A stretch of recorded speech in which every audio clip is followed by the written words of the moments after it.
Or not state sense যে topic আমরা আমাদের কোডে এই টপিকটা ইমপ্লিমেন্ট করব। বেসিক্যালি টপিকটা ইউজ করা হয় লগ ইন অথবা রেজিস্ট্রেশন করার পরে ইউজারের ইনফরমেশনগুলো ধরে রাখার জন্য।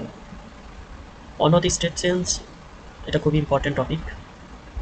আমরা আমাদের পুরো ওয়েবসাইটে বিভিন্ন জায়গায় বিভিন্ন রকমের ভ্যালিডেশন, লাইক নেভবারে যদি ইউজার থাকে তাহলে লগ আউট শো করবে, ইউজার না থাকলে লগ ইন শো করবে, প্রোফাইলে যদি ইউজার থাকে তাহলে তার ইনফরমেশন দেখাবে।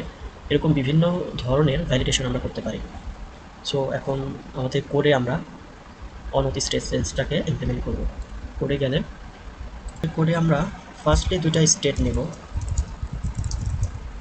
হেয়ার প্রথম স্টেটটা হবে আমাদের ইউজার, এবং এই স্টেটটার মান ইনিশিয়ালি আমরা নাল রাখবো, বিকজ প্রথমে তো কোনো ইউজার লগ ইন অথবা রেজিস্ট্রেশন থাকবে না। সো আমরা নাল রাখলাম, এবং আমরা ইউজার না আসা পর্যন্ত লোডিং একটা মেসেজ শো করব, সেজন্য আরেকটা স্টেট নিলাম। ইনিশিয়ালি এটার মান থাকবে ট্রু। ট্রু কেন রাখলাম? কারণ লোডিং ততক্ষণ হবে যতক্ষণ পর্যন্ত কোনো ইউজার না আসবে। আচ্ছা, এখন আমাদের কাজ অনথ স্টেট চেঞ্জটাকে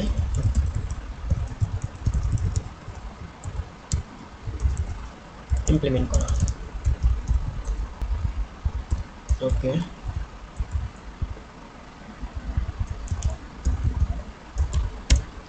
আচ্ছা, এটা আনসাবস্ক্রাইব নিব। ওকে, ফায়ারবেস থেকে অনথ স্টেট চেঞ্জটাকে আমরা নিয়ে নিলাম। দুটা জিনিস নাই, একটা হচ্ছে অথ এবং কারেন্ট ইউজার। এবার আমাদের সেট ইউজার্সকে কারেন্ট ইউজার দিয়ে দিব, এবং আমরা এখান থেকে তাকে রিটার্ন করে দিব একটা ফ্র্যাগমেন্টের ভিতরে আনসাবস্ক্রাইবটা, এবং আমরা ইউজার ইনফরমেশনের ভিতরে ইউজারটাকে দিয়ে দিব। এই ছিল আমাদের কাজ। এখন আমাদের ওয়েবসাইটের যে কোনো জায়গা থেকে,